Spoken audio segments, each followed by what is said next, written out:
और जैसे वो चाहती थी कि प्रेजेंट्स और जो आउटस्टैंडिंग वर्कर्स थे वो अपर क्लास उस समय क्या करते आउटकास्ट कर दे और नया गवर्नमेंट बना ले। इसके अलावा यूएसए क्या करना चाहता था, डेमोक्रेटिक गवर्नमेंट देना चाहता था कैपिटलिस्ट इन्वायरमेंट करके।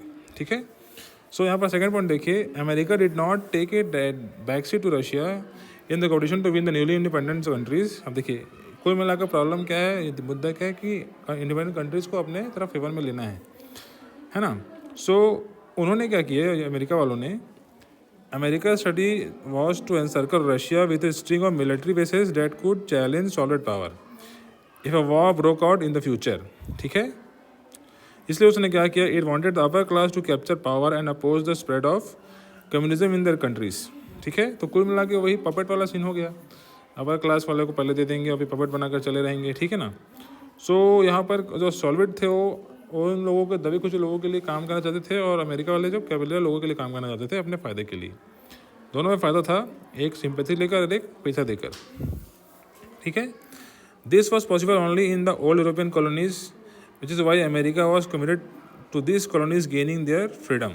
ठीक है, इसीलिए पाकिस्तान को अमेरिका सपोर्ट करता है और रशिया इंडिया को सपोर्ट करती है। देखिए, the global competition between USA and USSR had a marked impact on decolonisation process. अब यहाँ पे देखिए थर्ड क्वेश्चन बनता है, what is the impact of USA and USSR in decolonisation process. उसका आंसर यहाँ पर सीधे से लिखा हुआ है, both countries are keen to end the colonial system and see the colonies gain their independence, but both also wanted to gain the allegiance of the newly independent countries and influence their policies.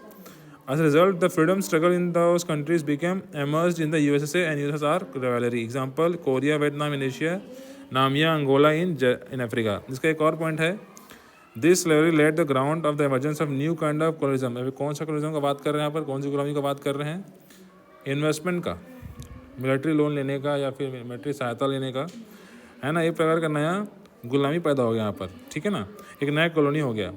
सो जैसे आपको बताता हूँ मैं, पाकिस्तान को America वाले weapon supply किया करते थे, पैसे दिया करते थे, है कि नहीं। इसके अलावा अफगानिस्तान में भी, है ना, वहाँ मंगोल नामिबिया में भी, और उसी तरह रशिया ने उसके उल्टा उसको दिया, जैसे यहाँ भारत का साथ दिया, इंडोनेशिया का साथ दिया।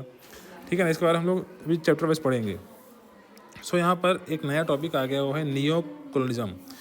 देखिए, एक नियो कॉलोनिज्म मतलब क्या होता है, in which the former colonies were once again control through inhabitants and establishment of military bases on their territory by the two superpowers। ठीक है, इस तरीके से उन्होंने क्या किया, इस भावार्थ को एक्सेप्ट कर लिया। ठीक है, आगे देखिए, but at the same time this newly independent countries found themselves caught up in the competition between